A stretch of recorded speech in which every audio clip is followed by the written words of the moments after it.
अस्सलाम वालेकुम बच्चों and welcome to Alham dynamic world. आज हम फर्स्ट ईयर केमिस्ट्री से चैप्टर नंबर 5 का सेकंड लेक्चर रिकॉर्ड कर रहे हैं और आज का हमारा जो डिस्कशन का टॉपिक है that is discovery of proton and positive raise. ये पॉजिटिव रेज क्या होती हैं, तो इसको समझने के लिए आपको लास्ट लेक्चर देखना पड़ेगा जिसमें हमने कैथोड रेज की डिस्कवरी के बारे में बात की है। मैं ज़रा आपको रिमाइंड करवा देता हूँ कि बेसिकली हमने क्या किया था। हमारे पास एक ग्लास ट्यूब थी जिसे हम कहते हैं डिस्चार्ज ट्यूब। बेटा इस डिस्चार्ज ट्यूब में दो इलेक्ट्रोड्स होते हैं, एक को बैटरी के पॉजिटिव टर्मिनल से, एक को बैटरी के नेगेटिव टर्मिनल से जोड़ा जाता है। पॉजिटिव टर्मिनल से जुड़े हुए इलेक्ट्रोड को हम एनोड कह देते हैं, नेगेटिव टर्मिनल से जुड़े हुए इलेक्ट्रोड को हम कैथोड कह देते हैं। बेटा इस डिस्चार्ज ट्यूब को हमने एक वैक्यूम पंप के साथ जोड़ा हुआ है। इसका मकसद क्या है? इसका मकसद है अंदर डिस्चार्ज ट्यूब के प्रेशर को कंट्रोल करना। यहाँ से हम एयर को निकाल के प्रेशर इनसाइड द ट्यूब को रिड्यूस कर सकते हैं। ठीक है, आपको याद होगा डिस्चार्ज ट्यूब में जब हमने गैस को फिल करके प्रेशर को 0.01 टॉर किया था और हाई वोल्टेज अप्लाई किया था अबाउट 5000 to 10,000 वोल्ट्स, तो हमने देखा था कि कैथोड से कुछ रेज निकलती हैं और वो एनोड की तरफ ट्रैवल करना शुरू कर देती हैं। बेटा आज भी हमने तकरीबन वही एक्सपेरिमेंट रिपीट करना है। ये एक्सपेरिमेंट बेसिकली किया था गोल्डस्टाइन ने इन 1886। गोल्डस्टाइन ने क्या एक्सपेरिमेंट किया था?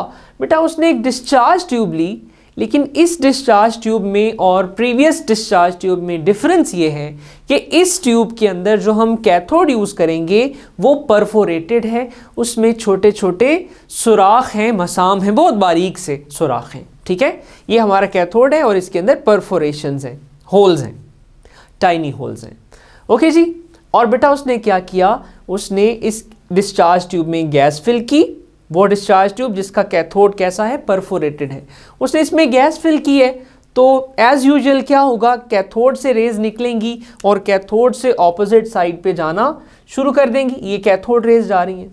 तो बेटा गोल्डस्टाइन ने ये ऑब्जर्व किया कि जब कैथोड रेज कैथोड से एनोड की तरफ जा रही हैं एंड उसी वक्त कुछ रेज ऐसी भी हैं जो कैथोड रेज के ऑपोजिट ट्रैवल कर रही हैं। ठीक है, उसने क्या ऑब्जर्व किया कि कुछ और रेज भी हैं और वो रेज क्या कर रही हैं? वो कैथोड रेज के ऑपोजिट डायरेक्शन में ट्रैवल कर रही हैं। ठीक है, अब ये रेज जो हैं ये क्योंकि कैथोड तो है परफोरेटेड, उसमें मसाम है, तो ये रेज उसके अंदर से पास कर जाएंगी और पास करने के बाद ये जाके स्ट्राइक करेंगी दीवार के साथ with the wall of the discharge tube.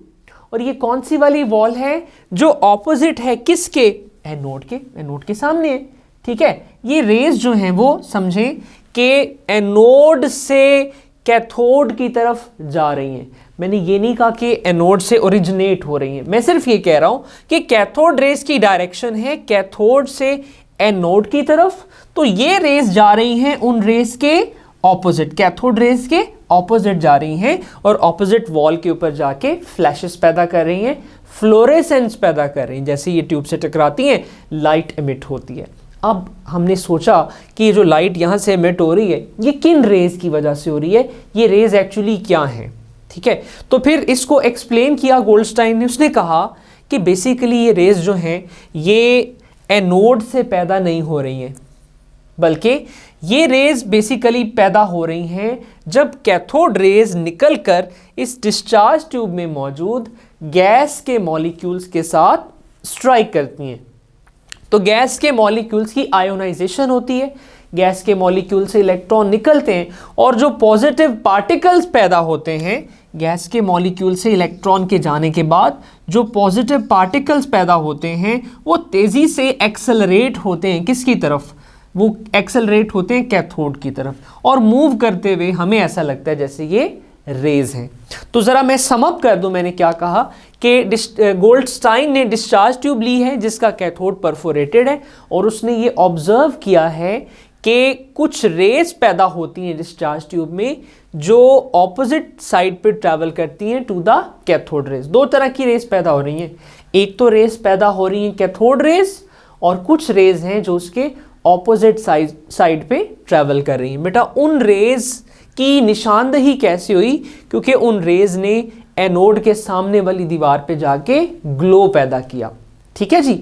और उसके बाद ये कि इन रेज को हमने नाम दिया है पॉजिटिव रेज। ठीक है, या इनको हम कह सकते हैं कैनाल रेज, क्योंकि ये कैनाल्स में से गुजरती हैं, दो किनारों के दरमियान से, जैसे नहर बहती है ना, बिल्कुल उसी तरह ये रेज फ्लो कर रही हैं परफोरेशंस के दरमियान से, इसलिए हमने इनको नाम दे दिया कैनाल रेज। ठीक है, और पॉजिटिव रेज नाम देने का एक खास मकसद था क्योंकि इनका चार्ज क्या है? पॉजिटिव चार्ज है। ठीक है जी। चलें अब हम आगे बढ़ते हैं और ये जरा इक्वेशन को एक्सप्लेन करते हैं कि ये क्या हुआ है। बेसिकली हमारे पास गैस का एक मॉलिक्यूल था, कैथोड रेज बेसिकली इलेक्ट्रॉन होते हैं, तो जैसे ही इलेक्ट्रॉन्स गैस के मॉलिक्यूल से स्ट्राइक करते हैं तो ये मॉलिक्यूल को आयोनाइज कर देते हैं। आप इसको यूं समझें कि ये एक मॉलिक्यूल है आपके पास और ये कैथोड रेज आके उससे स्ट्राइक होती हैं और यहाँ से एक इलेक्ट्रॉन को निकाल देती हैं। नतीजतन मॉलिक्यूल के ऊपर क्या आ जाता है? Positive charge. और एक इलेक्ट्रॉन आपने बम्बार्ड किया था, एक इलेक्ट्रॉन मॉलिक्यूल से निकला, टोटल इलेक्ट्रॉन कितने हो गए जी? 2 हो गए।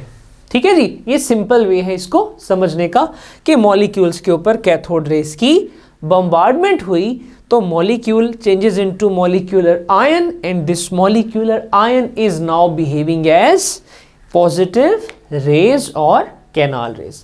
अब हमने इन रेज की प्रॉपर्टीज पे बात करनी है। तो बेटा सबसे पहले हमने देखना है कि इनका चार्ज कैसा है चार्ज है भी या नहीं। तो बेटा चार्ज की डिटेक्शन के लिए कि चार्ज है या नहीं हम इनको गुजारते हैं मैग्नेटिक फील्ड से, और चार्ज की नेचर फाइंड आउट करने के लिए हम इनको गुजारते हैं इलेक्ट्रिक फील्ड से। तो जब हम इनको इलेक्ट्रिक फील्ड से गुजारते हैं तो इनकी डिफ्लेक्शन है टुवर्ड्स द नेगेटिव प्लेट, तो पता चला कि इनका चार्ज कौन सा है? इनका चार्ज है पॉजिटिव, और इसीलिए इनका नाम भी क्या है? Positive raise. इनका चार्ज है पॉजिटिव। ठीक है जी। उसके बाद दूसरी बात हमने देखनी है कि अगर किसी सोर्स से पॉजिटिव रेज निकल रही हैं, किसी गैस से पॉजिटिव रेज प्रोड्यूस हो रही हैं, तो हमें कैसे यकीन आएगा कि ये रेज निकल रही हैं? तो भाई इन रेज को अगर हम जिंक सल्फाइड की प्लेट से स्ट्राइक करवाएं तो जिंक सल्फाइड की प्लेट पर फ्लैशेस पड़ जाते हैं, धब्बे पड़ जाते हैं। ठीक है, तो इस एक्सपेरिमेंट से आप इनकी डिटेक्शन कर सकते हैं। ये फ्लैशेस पैदा करते हैं किसके साथ? जिंक सल्फाइड की प्लेट के साथ।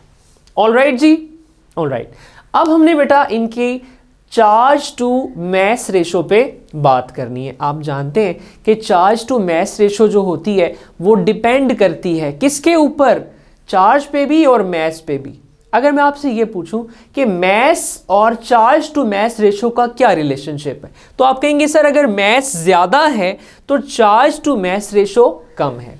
मैं यहां पर एक इंपॉर्टेंट बात करने लगा हूं आपसे कि कैथोड रेज एक्चुअली इलेक्ट्रॉन्स है और इलेक्ट्रॉन्स का मैस बहुत ही कम होता है। एक एटम के अंदर जितने भी पार्टिकल्स हैं उन सबसे कम मैस वाले पार्टिकल्स में शुमार होता है इलेक्ट्रॉन का। तो क्योंकि इलेक्ट्रॉन का मैस कम है इसलिए उसकी ई और एम ज्यादा होती है, और पॉजिटिव रेज का मैस ज्यादा होता है इसलिए इनकी ई और एम इलेक्ट्रॉन से कम होती है। मैं दोबारा से इस बात को एक्सप्लेन करता हूं। पॉजिटिव रेज की चार्ज टू मैस रेशो कम होती है charge to mass ratio of electron से या कैथोड रेज से। पॉजिटिव रेज की ई और एम कम होती है। इसकी रीजन क्या है भाई? इसकी रीजन ये है कि पॉजिटिव रेज गैस का मॉलिक्यूलर आयन है, ठीक है, या सिंपल आयन है, और आयन का मैस ज्यादा होता है, इलेक्ट्रॉन का मैस कम होता है। पॉजिटिव रेज का मैस ज्यादा तो ई ओवर एम कम, मैस ज्यादा ई ओवर एम कम, क्योंकि पॉजिटिव रेज का मैस ज्यादा होता है। ठीक है, वो गैस के मॉलिक्यूल्स हैं बेसिकली जिन पे अब चार्ज आ गया, ठीक है, या गैस के एटम्स हैं जिनके ऊपर चार्ज आ गया, इसलिए उनका मैस ज्यादा है। मैस ज्यादा है तो पॉजिटिव रेज की ई ओवर एम कम है। आगे बढ़ते हैं और हम देखते हैं कि अगर हम डिफरेंट गैसेस यूज करें इस डिस्चार्ज ट्यूब में तो क्या सब गैसों से बनने वाली पॉजिटिव रेज की charge to mass ratio same होगी? तो जवाब है नहीं, क्योंकि हर गैस के मॉलिक्यूल का मैस सेम नहीं होता। जैसे जैसे मॉलिक्यूल्स का मैस बढ़ता जाएगा गैस से पैदा होने वाली पॉजिटिव रेस की E/m कम होती जाएगी। यानी अगर पूछा जाए कि हाइड्रोजन और ऑक्सीजन में से किसकी चार्ज टू मास रेशो कम होगी, तो ऑक्सीजन की चार्ज टू मास रेशो कम होगी क्योंकि उसका मास ज्यादा है। ठीक है, इसका मतलब ये हुआ कि जितनी लाइटर गैस होगी पॉजिटिव रेस की चार्ज टू मास रेशो उतनी ज्यादा होगी। ठीक है, और सबसे लाइटर गैस है हाइड्रोजन, उससे पैदा होने वाले पॉजिटिव पार्टिकल्स की E/m सबसे ज्यादा होगी और उनका मास सबसे कम होगा। तो हाइड्रोजन से पैदा होने वाले पॉजिटिव पार्टिकल को बेटा हम नाम देते हैं प्रोटॉन का, और ये नाम बेसिकली सजेस्ट किया था रदरफोर्ड ने। ये आपको पता होना चाहिए कि प्रोटॉन का नाम किसने सजेस्ट किया था, रदरफोर्ड ने सजेस्ट किया था। याद रहे इलेक्ट्रॉन का नाम रखा था स्टोने ने और प्रोटॉन का नाम रखा है रदरफोर्ड ने। और सबसे इंपॉर्टेंट बात यह है कि प्रोटॉन का मास इलेक्ट्रॉन के मास से 1836 टाइम्स ज़्यादा होता है। अगर इलेक्ट्रॉन के मास को आप 1836 से मल्टीप्लाई कर दें तो ये इक्वलाइज कर जाएगा to the mass of proton.